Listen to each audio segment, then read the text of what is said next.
In the flickering glow of oil lamps nearly 2500 years ago, an Indian scholar sat cross-legged, ink stylus in hand, crafting what would become one of the humanity's most sophisticated intellectual system, Panini's Ashtadhyayi. He was not building a language merely for conversation, but he was constructing a machine of thought, a linguistic engine so precise that it would millennia later inspire computer scientists in the age of artificial intelligence. Hello viewers, this is Swarnim Ninawe, BTech AI student. We are discussing the journey from Panini to Python. So now coming on track, the relationship between Sanskrit, linguist and computation is not just an accident of curiosity. It is a profound continuity of structured thought. The European linguists of the 18th century were the first to glimpse it when they compared Sanskrit with Latin and Greek. They found not chaos but cosmos, a systematic order of sounds, words and meaning that seemed to obey the logic of mathematics itself. Sanskrit, unlike the other natural languages that evolved through irregular usage, had been designed, codified by Panini around 600 BC.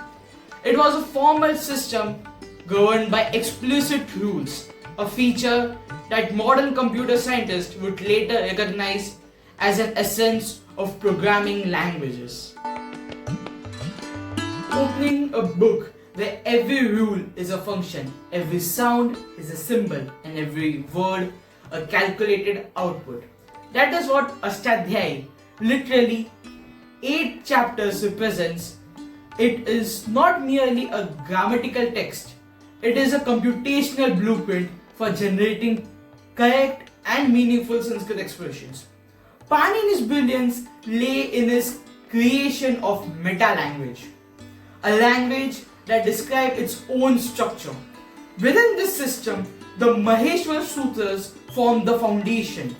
These 14 cryptic verses, said to have been originated from the sound of the Shiva's cosmic drum, list the phonemes of Sanskrit not alphabetically but logically, as it were lines of machine code. Then comes the Anubans and Pratyaharas, markers and abbreviations that compress vast list of sounds into tiny but efficient codes. For instance, the Pratyahara Ach stands for all vowels, similar to defining a variable or array in the modern computing. Panini had in effect invented a data compression and a symbolic notation centuries before the first computer. One can imagine Panini as a kind of ancient programmer, debugging his sutras until the entire system could generate all the valid Sanskrit words and nothing else. It is no wonder that the modern linguists have called the Ashtadhyayi the first generative grammar, an algorithm that predates all algorithms. Fast forward to 21st century, a computer scientist in Silicon Valley writes a Python function defining inputs, processing rules and outputs. Unknowingly, he follows the very same principle Panini laid down centuries ago. For instance, each sutra of Ashtadhyayi functions like a line of code. Take for instance the rule Eko Yernachi. It says that if a vowel input from the ik group, that is O, E, Ri, Ri, is followed by another vowel from the Aj group, that is O, E, A, U, Ri, it should transform into its corresponding semi-vowel, that is Y, V, R, L. The rule reads like an if-then conditional statement in the programming language, a logical transformation of input to output. Similarly, pratyas or the suffix acts like operators, modifying a root's meaning, just as the unary operators like plus operator increments a variable value by 1. The defined keywords like guna and vriddhi mirror the reserved words or the keywords in the modern languages of Python and C programming. The concept of anuvritti, the carryover of rules unless overridden, works just like the object inheritance or imported modules in software development. Panini didn't just build grammar, he built a framework complete with dependencies and rule of hierarchies. Analytically, when the American linguist Leonard Bloomfield first studied Panini's work, he remarked that it's like learning an ancient programming manual.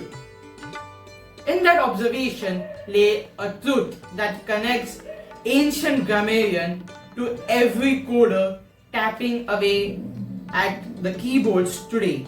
Both are creators of systems that generate meaning from structure. But what made Sanskrit so uniquely suited for computation? The answer lies not just in grammar, but in its philosophy of precision. Each Sanskrit word springs from a dhatu, a verbal root that holds an elemental meaning. These roots are like atoms of consciousness, combining systematically to form words of breathtaking clarity.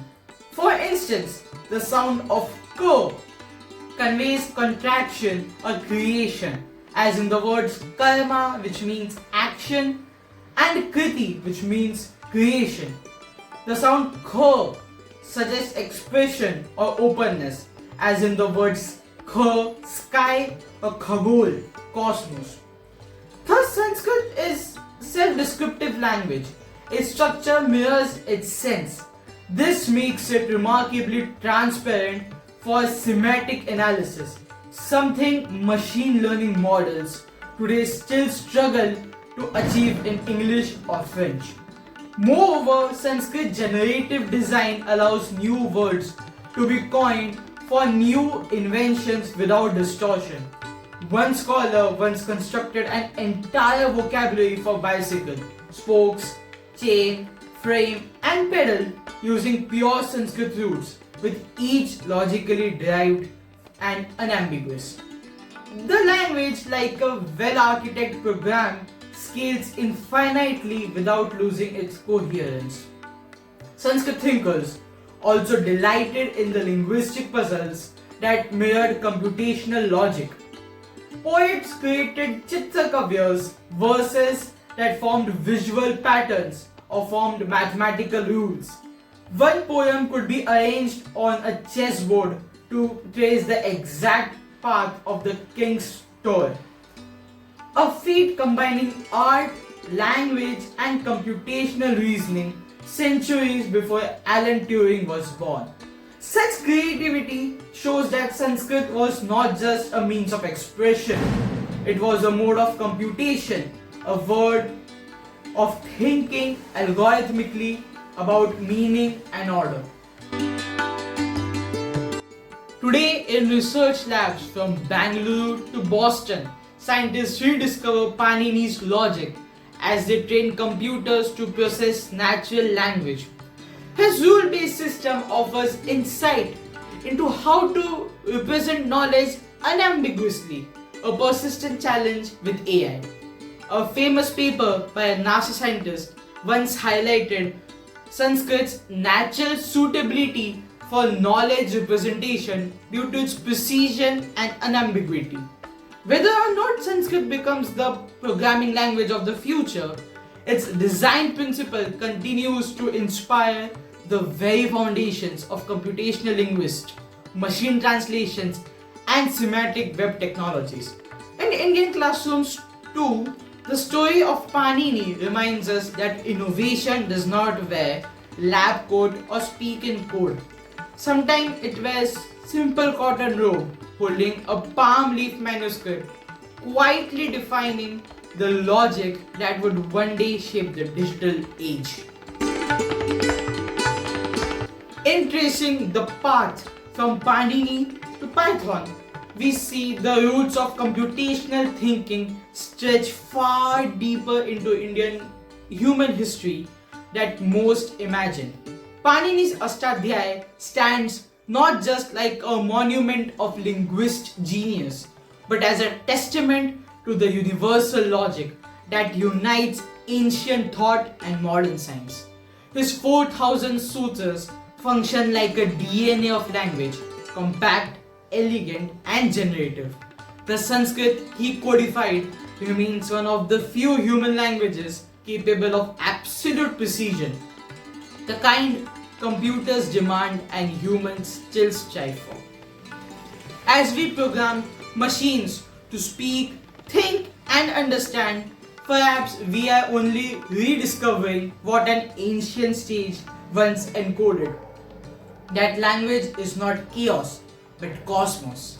A structured, self-evolving system that bridges sound, sense, matter, and mind, humans and machines. The story of Sanskrit and computation is not just about grammar or code. It's about how the human quest for clarity and perfection, whether in speech or silicon, is and has always been one and the same.